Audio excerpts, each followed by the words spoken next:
Okay, welcome back, everyone. Going to continue our discussion of binary classification today, and maybe get into we have more than two classes. So in binary classification, the idea is that our labels are from one of two categories, and we would like to, given a feature vector, we'd like to predict which one of the two categories that feature vector is associated with, given a data set of paired feature vector class categories. And so we are focusing on binary linear classification first, which is the simplest form of binary classification. We can think of it as a two-stage procedure. In the first stage, we calculate what's called the score, called Z. This is a real number. And then in the second stage, we threshold that score, and we output our class hypothesis, either 1 or -1, our class prediction.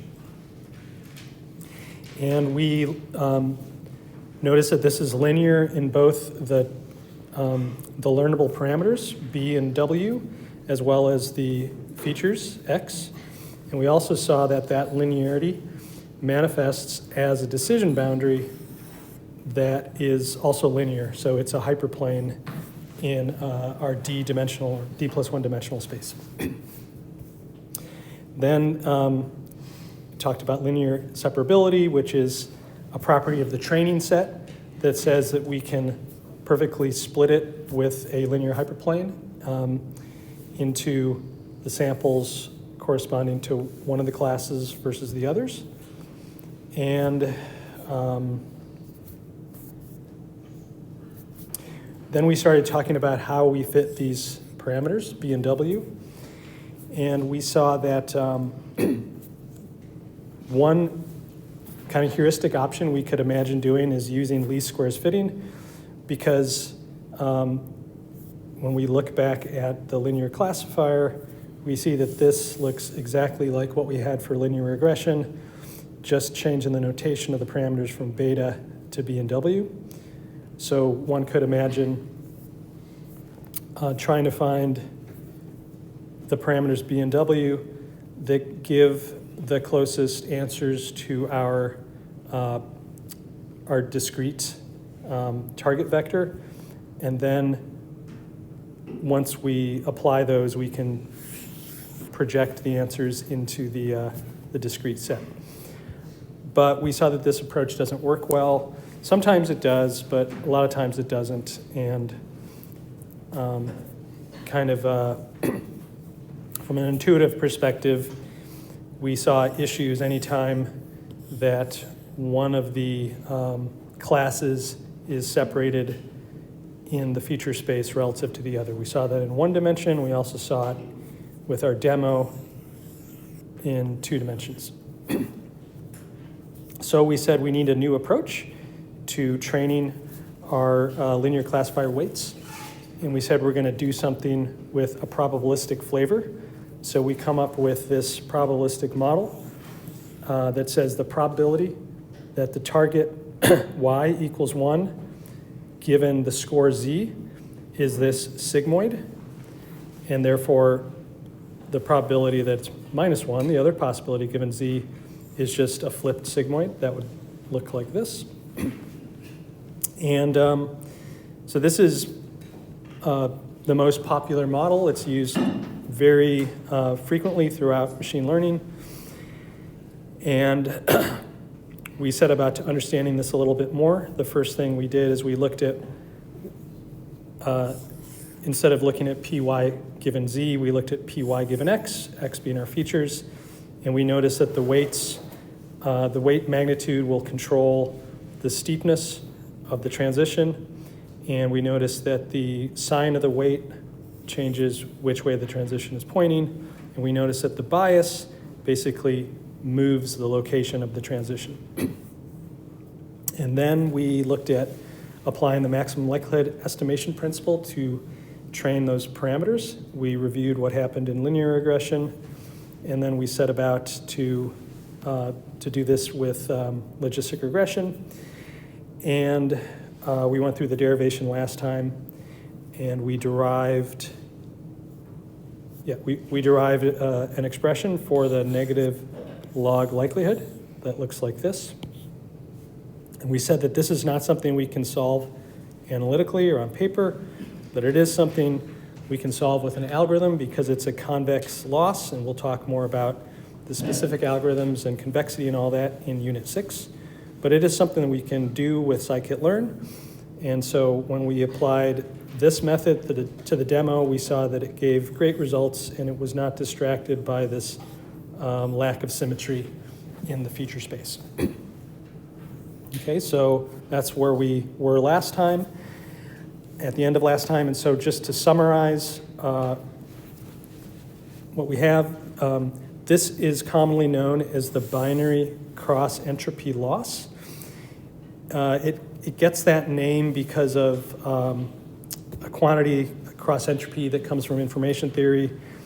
It's not obvious to see the cross-entropy when we write the loss this way, but if you rearrange this a little bit, you can make it look like cross-entropy. There may be a homework problem on that. But since few people know about information theory and cross-entropy, it's not really a big deal. It's just the name that people give to this. So this is what we derived in the previous pages. And this expression here is what we get if our labels are 1 and minus 1. Now, very commonly, people will instead use the labels 0 and 1. And if you repeat the derivation, you get a very similar expression. The only thing that changes is how you construct the switching variable. Instead of using this like y plus 1 over 2, you just use y directly as a switching variable. And so as a result, that's all that changes in the expression. Okay, so it's equivalent expression just tailored to those different values of y. And both are, I would say this one is probably more common, but this one sometimes the equations are simpler, so we use that. Okay, so binary cross-entropy loss is the name we give this. Any questions on anything we've done up till now? Yes? So like the difference between that, we'll just be told that between the data set? Right, like if you're working with a given data set, you know, you'll have these numbers, you'll know what they are, so you'll know which one to use. And if it was a different data set, like, you know, let's say 2 and 4, like this demo, you could either just change, you know, 2 to minus 1 and change 4 to 1 pre-processing, or you could, if you wanted to, derive like a slightly different expression with a different switching variable that would accomplish the same thing. So whatever you want. Okay, great. Any other questions? Okay. So now we'll talk about regularization. So something interesting that happens with what we just derived. So if you actually tried to minimize this loss function or cost function, whatever you want to call it, if you try to minimize this with linearly separable training data, you would actually find that the coefficients would grow to infinity. So the longer the algorithm ran, the larger they would get. And obviously, that's not useful. To correct this, so you know, in practice, most data sets are not linearly separable, so you might not see this, but it can happen. And so to avoid this situation, by default, in scikit-learn, this ridge regression regularization is used. It's included there by default. In fact, the way it's set up, you cannot avoid it, unless the only other option is you switch out the L2 for a lasso-style L1 regularization. Okay, and so, yeah, so this is how we get around this kind of numerical issue. So typically the way that you run it, maybe you just want to run it as quickly as possible. You set alpha to be a very small positive number. Okay, So you don't really necessarily need to do cross-validation tuning. You can, of course, that's better. But if you just want to run this very quickly without doing that, you just use a small positive alpha 2, like 10 to the minus 5 or some really tiny number. And that will prevent things from being biased because we know that this tends to shrink your coefficients, right? And it will prevent the coefficients from going to infinity and all that stuff. Now, just as we saw before, if, in some cases, like maybe if you have correlated features, you may actually want a much larger value for alpha 2. But in that case, you really need to choose it carefully and you need to use something like cross-validation. Okay, so that's, if you have more time, if you care more about the quality of the solution, you run cross-validation with, to tune your alpha 2. Okay, so this is how it's set up by default. Any questions on this? Okay, and then the other option, if you want to do feature selection, is to use L1 regularization. And this works the same way that we saw when we studied linear regression. The presence of this tends to shrink the W coefficients, just as before, which is not something we generally want. So typically we run this in 2 stages. We first run logistic regression with L1 regularization to find which subset of W's are non-zero, and then we extract those features, and then we run this version, usually with a very small positive alpha 2. Now, you can do feature selection with decorrelation, in which case you would run this, find, you would figure out your features, and then you would also do another alpha 2 tuning with cross-validation. And for some data sets, it is important to do both.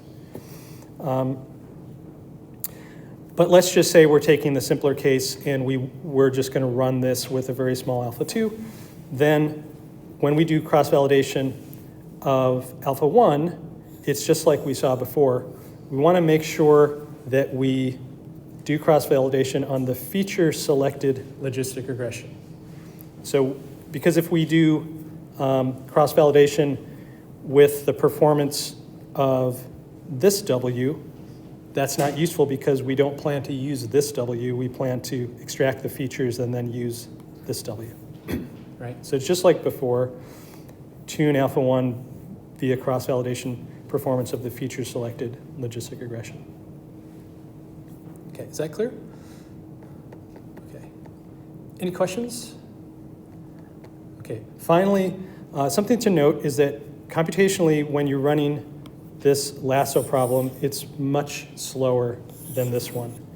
This has to do with the fact that this regularization is not smooth, and so you cannot use gradient methods, the kind of methods we've been talking about so far in the class. You have to use a different family of optimization algorithms, and fundamentally these problems are more challenging computationally. So you'll notice that it's a lot more expensive to do this than this. Maybe factor of 10, something like that. Okay, all right, any questions? Great, okay. So just briefly, we'll talk about the implementation in scikit-learn. So we have this logistic regression method. The way you use it is almost identical to your linear regression, your ridge, your lasso that we saw. The only thing that's different is that in this case, we specify the inverse regularization strength, not alpha directly. We specify alpha inverse, and in particular, it's given the name C. So remember how we said if you want to run logistic regression quickly without any cross-validation, you want to use a very small alpha? Well, that corresponds to a very large C, right? So notice that in this demo, I'm using C as 100,000. That corresponds to a small alpha, which is not going to bias those W coefficients towards the origin. As usual, because L2 regularization is being used, we want to standardize our X's, our features.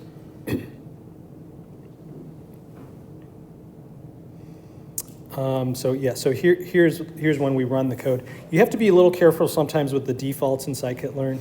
If I remember right, the default C might even be like the value 1, which is kind of a large value.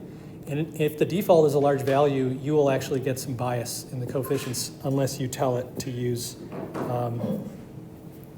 value like much larger. You don't want to use a large alpha. You don't want to use like C equals 1. You want to use a very large C.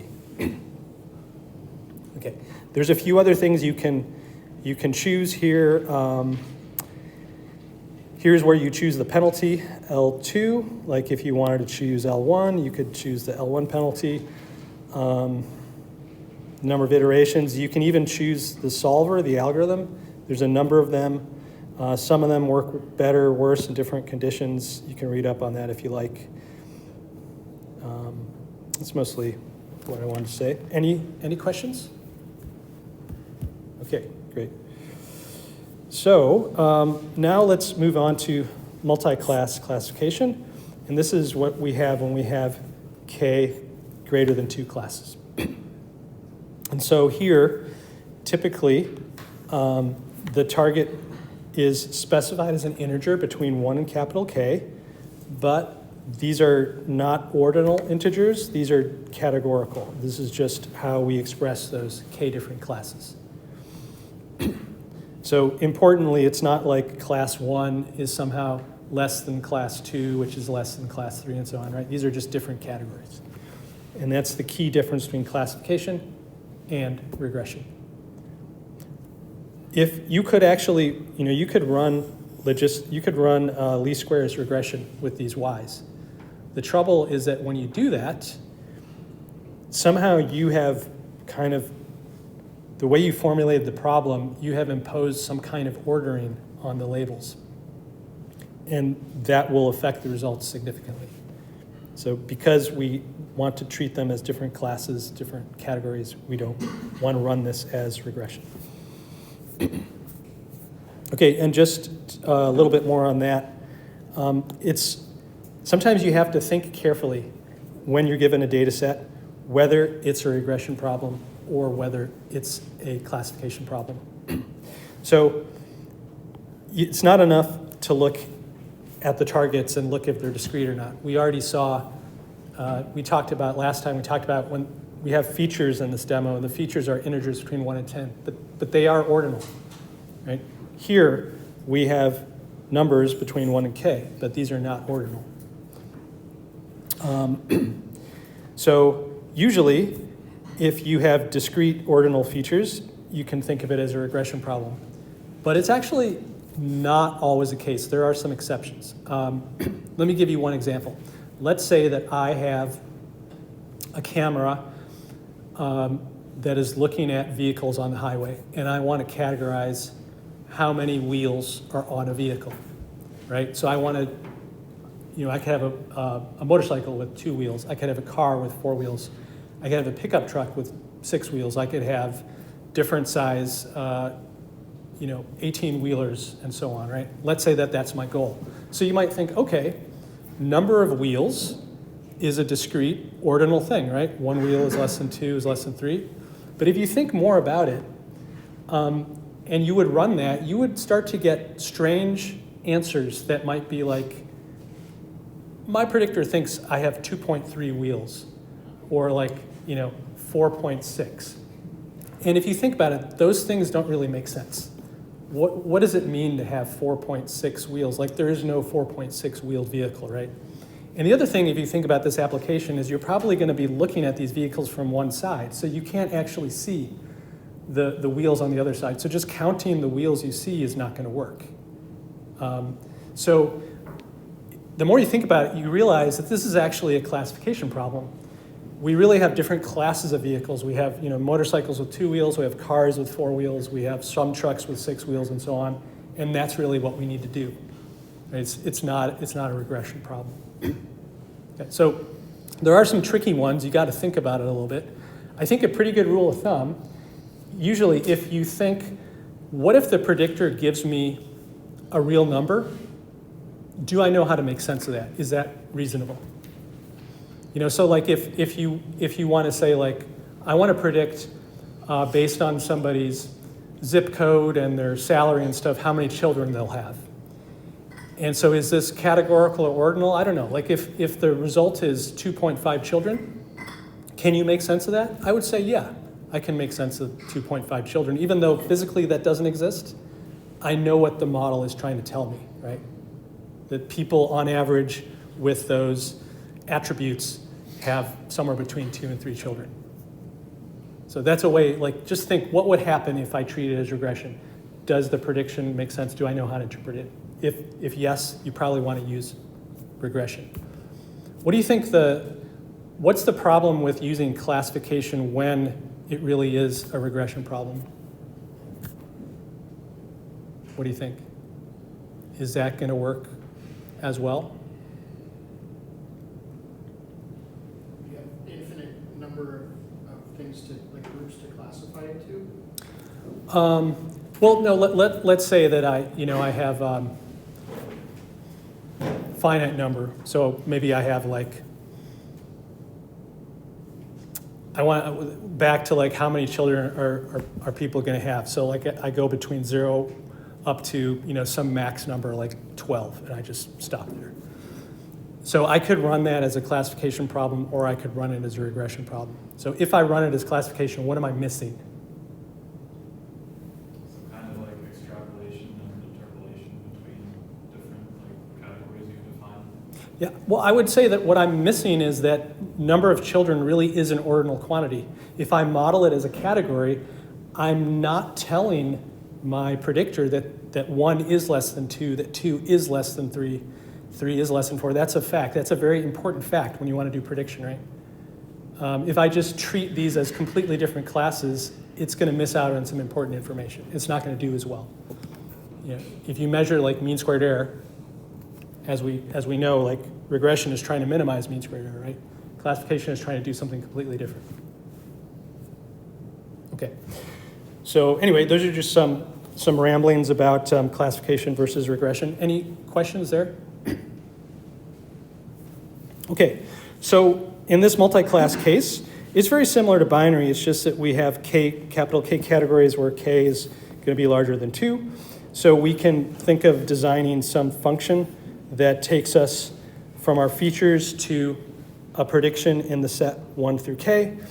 Or we can think about decision regions. So like, for example, in this picture, the different colors and symbols represent the different classes of this scatter plot, and you have here some sort of kind of fancy non-linear classifier which is making these different decision regions,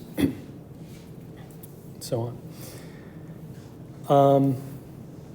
Okay. So now let's talk about how do we actually do multi-class classification. It turns out that this is kind of a difficult problem, and so people usually handle it by reducing it to some combination of binary classification problems, which we know how to work with. And there's 2 main ways that this is done. The first is called one versus rest. Sometimes it's also called one versus all. And the other approach is called one versus one. Okay, so let's talk about one versus rest.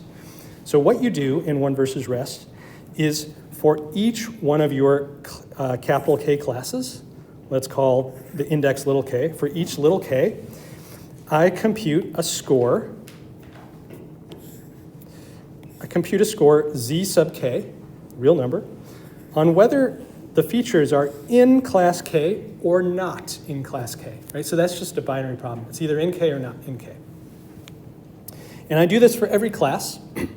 And now that I have this set of ZKs going from 1 to K, I just find the index K that maximizes. So the class giving me the highest score, I say that that is my guess. Okay, so this is the 2-step procedure here. This is the most common approach. There is another approach called one versus one. You'll see it used once in a while, but not very often. There, you look at each class pair. So you look at pairs of KL, where K and L are both between 1 and K. And you compute a score based on that pair. So you can call it ZKL. Whether X is in K versus in L.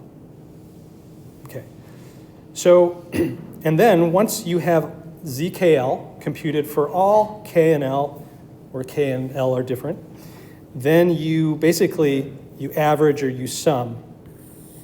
So you basically here, you kind of sum over all L, that remaining K base thing, you maximize that.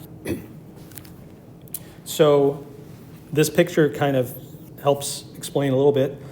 So in one versus rest, let's say what we would do is we'd say, first of all, for the green class, we would train a linear classifier that you're either in green or you're not in green. And so this line would be maybe the trained linear classifier. Okay. Then you train another linear classifier, you're in blue or not in blue. And then the third one, you're in red or not in red. Now, each of those classifiers will generate a score, Z1, Z2, Z3.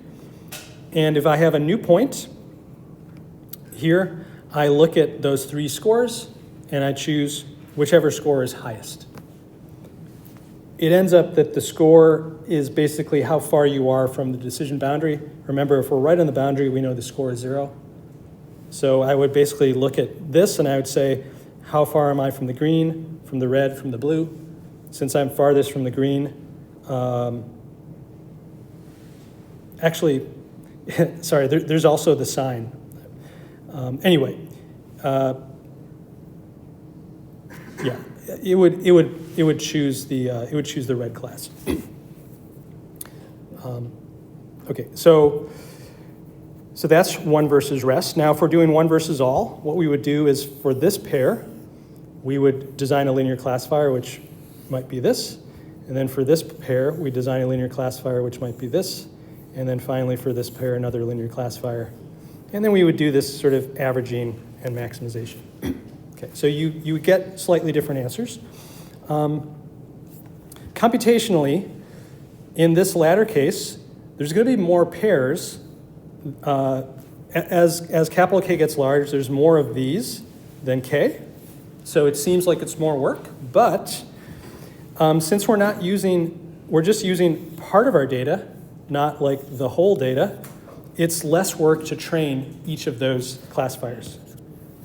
So there's sort of a computational trade-off. In some cases, this is going to be cheaper than this. In some cases, like much cheaper, and so that would be a motivation for using this. It depends on the complexity of the method we're using. Okay, so these are the two ways to do multi-class classification, and even like all these fancy neural networks and so on, what they're doing is they're usually doing this with fancy nonlinear feature preprocessing to get you to a final linear stage that does something like this. We'll get into a few more details today about what's actually done, but this is why it's very common. You see this everywhere. Okay, any questions? Yes. So the score is also binary? No, the scores are always real numbers. Remember, in the binary case, two classes, the score is positive when y is 1, and the score is negative when we believe y is not 1. And when we have no idea, it's 0, right? And here it's the same way. So zk is positive if I think it's more likely to be in class K than not in class K, right? And so because these zk's are real numbers, we can't report them. So we maximize the index K. We find the K, which is in the valid set, right, 1 through capital K. We find that little k, and that's something valid to report. That is one of our categories. Yeah. What did you mean when you said that the sign matters? Yeah. So we won't be getting into a lot of details, but what I was trying to say before is that there's a direct relationship between the value of z and where that sample is relative to the decision boundary. So for the blue class, what you'll have is that as you go in this direction, you can see towards the blue samples, the farther you go from that line, the larger positive z gets. And if you go the other way, it's 0 on the line. If you go this way, it gets larger negative. So when saying which is the maximizing z, it's going to be one of the positive ones. And so that's why I kind of made a mistake when I said, with respect to the green class, okay, if it's here, it would actually be negative for the green class. It would be positive for the blue and for the red classes, right? And now, since I'm farther from the red line than the blue line, I would categorize this point as red in this this approach. Yeah. Great. Is this making sense? Okay, good. So now we'll talk more specifically about how we handle this, multiple classes with logistic regression type ideas. And so essentially what we're going to do is we're going to apply this one versus rest idea, kind of combine it with binary logistic regression. And so, this two-step procedure is what I just described. You create a score, zk, for each k. For each class k, you compute this score. And now you can see it's going to depend on some weight, some intercept bk, and some weights wkj, where j goes from 1 through d. And often people call these weights and biases, w's and b's. So the bias is b, and the weights are the w's. So sometimes I'll refer to the b's and the w's as weights and biases. So we compute that linear score zk for every class, and then we just find the k with the largest z.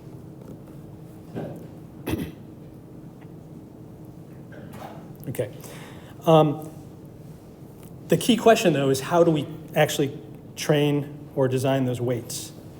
There's actually two options. So notice that we have k different intercepts, right, and k different weight vectors. Just like we talked about in regression, when you have multiple targets in regression, you use a different beta vector for each target, right?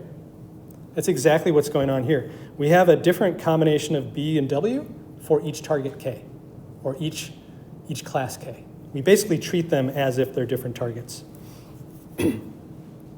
And so there's basically two ways to design them. The first way is very easy.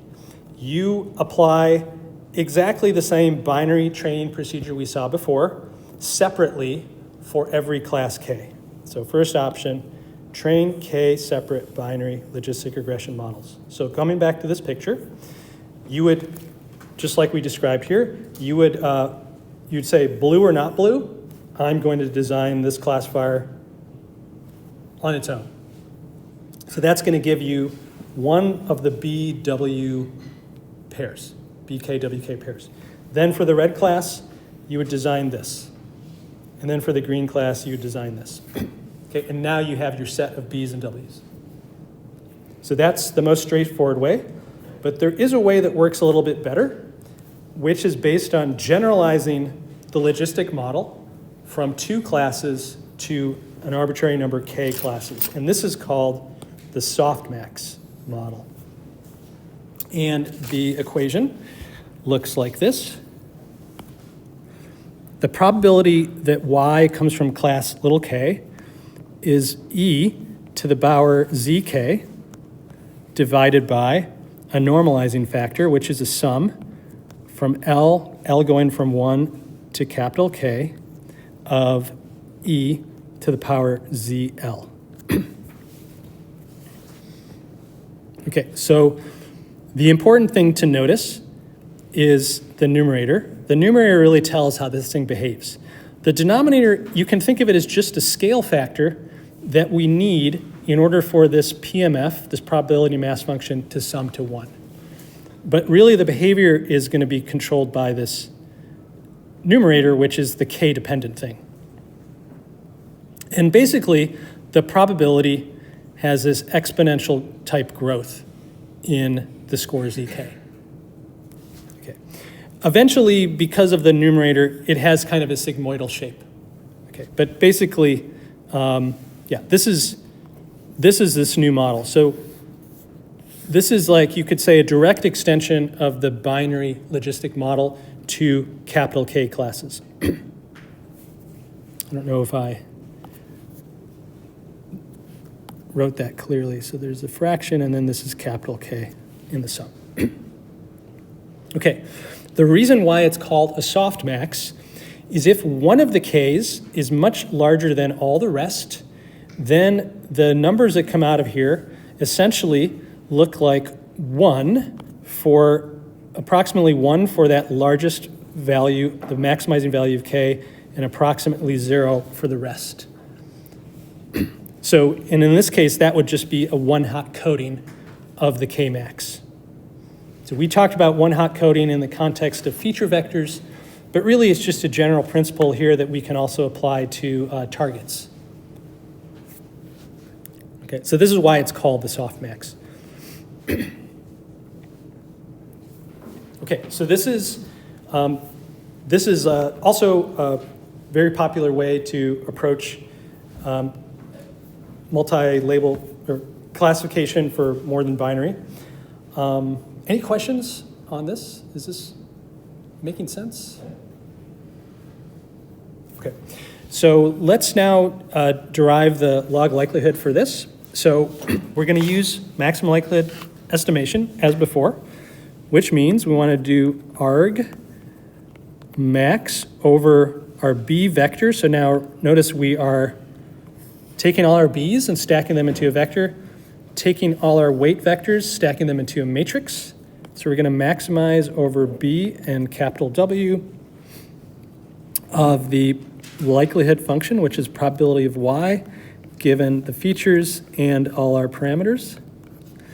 And we also know that this can be arg min over b and w of the negative log likelihood, which is more tractable.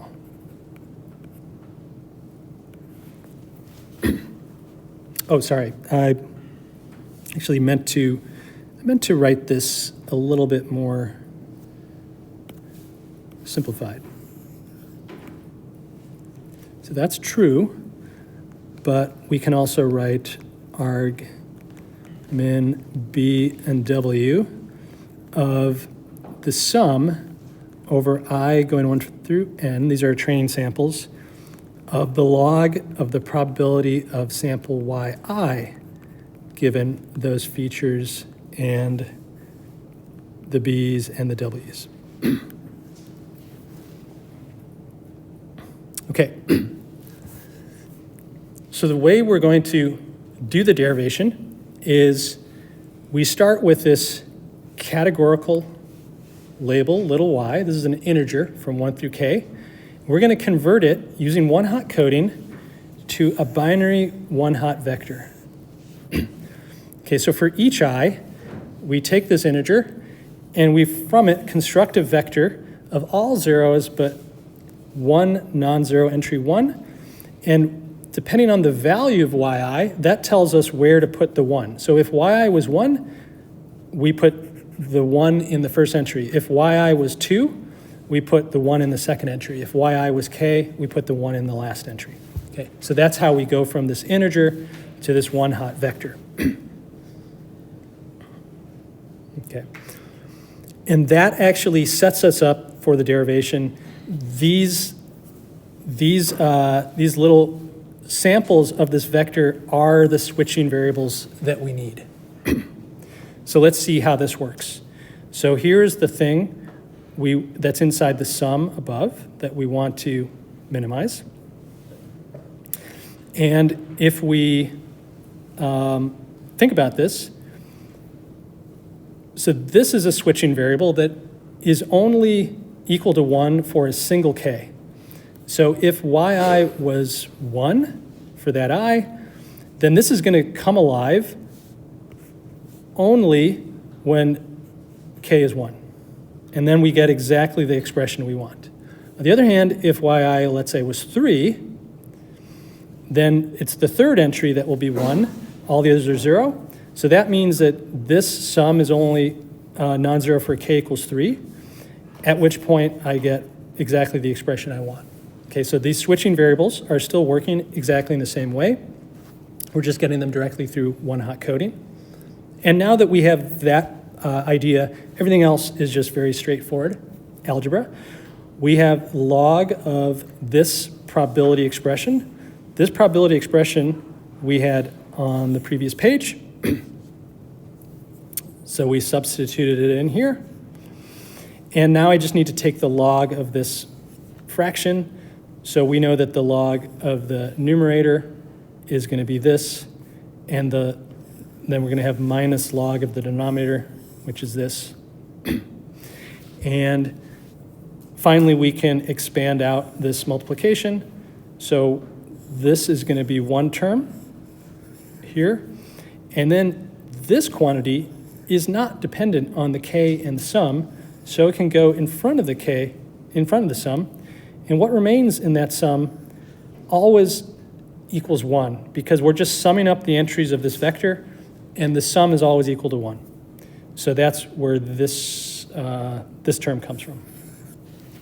Okay, so we have derived this quantity, and we can essentially now just sum over it, and this is, here's summing over our samples, the thing we just derived. This is our cross-entropy, this is what we call the cross-entropy loss. Instead of the binary cross-entropy loss, this is the just more general cross-entropy loss. Okay, so we have this short derivation that got us here. Any questions on the derivation? Okay, it's pretty similar to last time. It just has these one-hot coded switching variables. Okay, and now, just as before, we can get into trouble if we run this on linearly separable data. So by default, we typically add L2 regularization. We learned that when we work with matrices, we cannot use the 2 norm, because that actually means basically choosing the largest singular value of the matrix. So instead, we use the Frobenius norm, and that tells us the squared Frobenius norm is just simply the sum of all the squared entries of that matrix, and that is exactly what we want for L2 regularization. We have also the possibility to use L1 regularization if we want to do feature selection. In that case, we have to be careful to choose alpha with cross-validation. Okay, and again, we cannot solve this on paper, but we can solve this with an algorithm because it's a convex loss. It's convex in B and W. Okay, so that basically takes us, now we know whether we have binary k equals 2 or k greater than 2, we know pretty much the most popular methods to solve these problems with logistic-based ideas. And remember that there's actually 2 different options here in this k greater than 2 case. We could either train k separate binary logistic regression models, or we could jointly train all the b's and all the w's using this second procedure, right? So these are different. This gives us it jointly designs all its coefficients. The other approach would design B1 and W1, fix those, then design B2, W2, and so on. Okay, so this is more work. This takes more computational effort, but it usually works a bit better than the other approach. All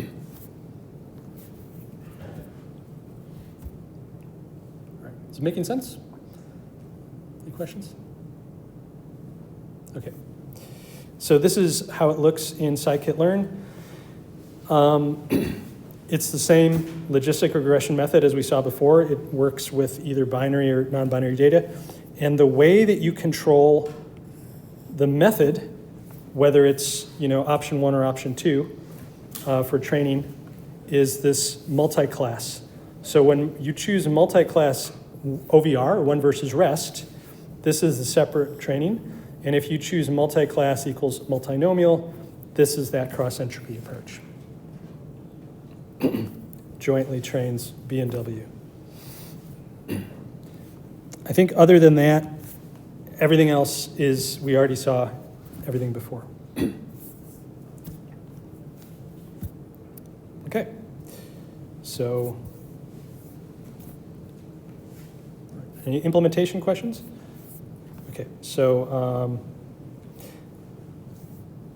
in the remaining time, let's switch our focus to performance evaluation in classification. It's quite a bit more complicated than regression. The reason why is that, and let's just focus on binary first, the simpler case. In binary classification, there's two different ways that you can make an error. One is a false positive, meaning the truth is y equals 0, but you guessed y equals 1. And the other is a false negative, where the truth is y equals 1 and you guessed y equals 0. These are also called false alarms or misdetections. And here is a little kind of confusion matrix or contingency table that kind of illustrates the concept. So here we have the truth, and here is our prediction. And so there's 4 possibilities: correct, error, error. So true positive, true negative, false positive, false negative. And in practice, the implications of these two types of errors can be very different from each other. Let's think about the problem of cancer diagnosis. So you have a patient, you collect biometrics, you want to predict or inform, tell them whether you think they have cancer or not. So if you make a false positive, that's not good, right? Because then what that means is they don't have cancer, but you told them you think they do. So then they get worried and they go under additional testing. And eventually they figure out they're healthy. Okay. It's much worse if you have the false negative. So now they do have cancer, but you miss it. And you tell them everything is fine. So they go about their normal life. Meanwhile, their cancer grows. It may grow to the point where they can't recover. They die. So this is just one example of how these two errors are very different. COVID testing is another one. Whether you have a sick patient that you tell them is healthy or whether you have a healthy patient that you tell them is sick have very different implications, right? So for that reason, looking just at the error rate is often not enough. In some applications, like in digital communications, if you're sending ones and zeros, there's not really a difference between making an error on a 0 or 1. So in that field, something like just your plain error rate or classification accuracy is enough. But you go to other fields and you have to really treat those errors differently. Okay, so let's now talk about some different metrics. So the first one that I just mentioned is accuracy. So accuracy is simply the probability that you guess correctly. So the probability that y hat, your guess, equals the true y. And let's change this equal to and approximately equal for all of these guys. Okay, so based on this contingency table, if I had to, so imagine that these are just raw numbers, counts of how many, let's say I have like some kind of test set where I ran this 1,000 times. So these are all going to be numbers that add up to 1,000. So in terms of those numbers, the accuracy, which is really here, this is a statistical quantity, but the empirical quantity would then be the total number of times that you were correct over the total number of times, TP plus TN plus FP plus Fn. Okay, so I want to say these are approximately equal because, as we know, this is a true statistic. Over here, we just have kind of like a sample statistic. In terms of interpretation, you might say, this is measuring how often the test is correct, like a medical test. Okay, next thing, sometimes people care about precision. Precision is the probability that y equals 1 given that y hat equals 1. In terms of the medical stuff, given a positive test, which is this, given a positive test, how often is the patient actually sick? So that's one thing you might want to know. And in terms of the table,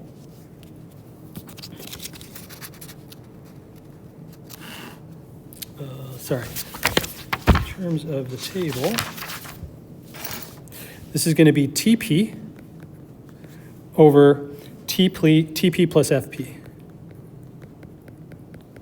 Okay. The way that you can see this from the table is if you're conditioning on y equals 1, it means you're only considering the left column. And if I'm only considering the left column, I can only use TP and FP, right? And so the probability that y equals 1 is TP over the total possibilities, which is TP plus FP. Okay, then we have this counterpart, which is recall. Recall is probability that y hat equals 1, given that the true y equals 1. So given that the patient is actually sick, how often is the test positive? These are pretty different things that we're measuring. So here, we're conditioning on y equals 1, which restricts us to the first row. So now it's going to be TP over TP plus FN.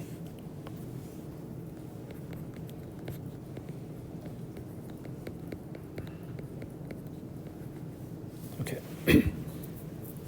And since these are really measuring quite different things, and we might care about both of them,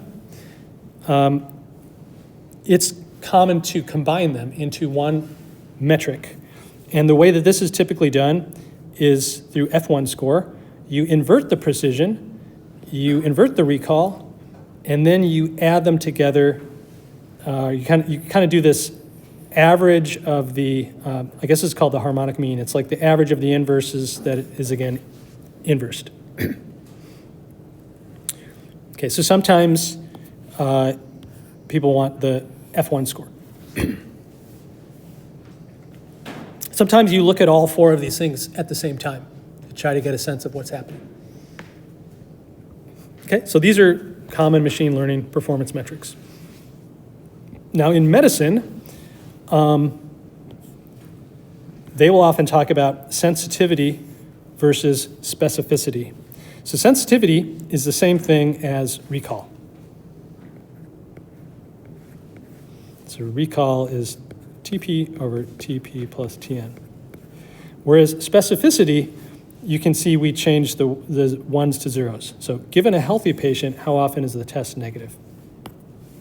So conditioning y equals 0, we work on that bottom row, and we have TN over FP plus TN.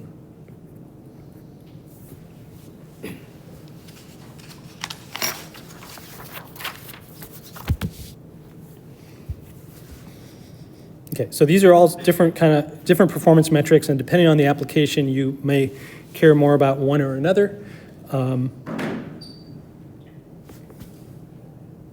Any questions?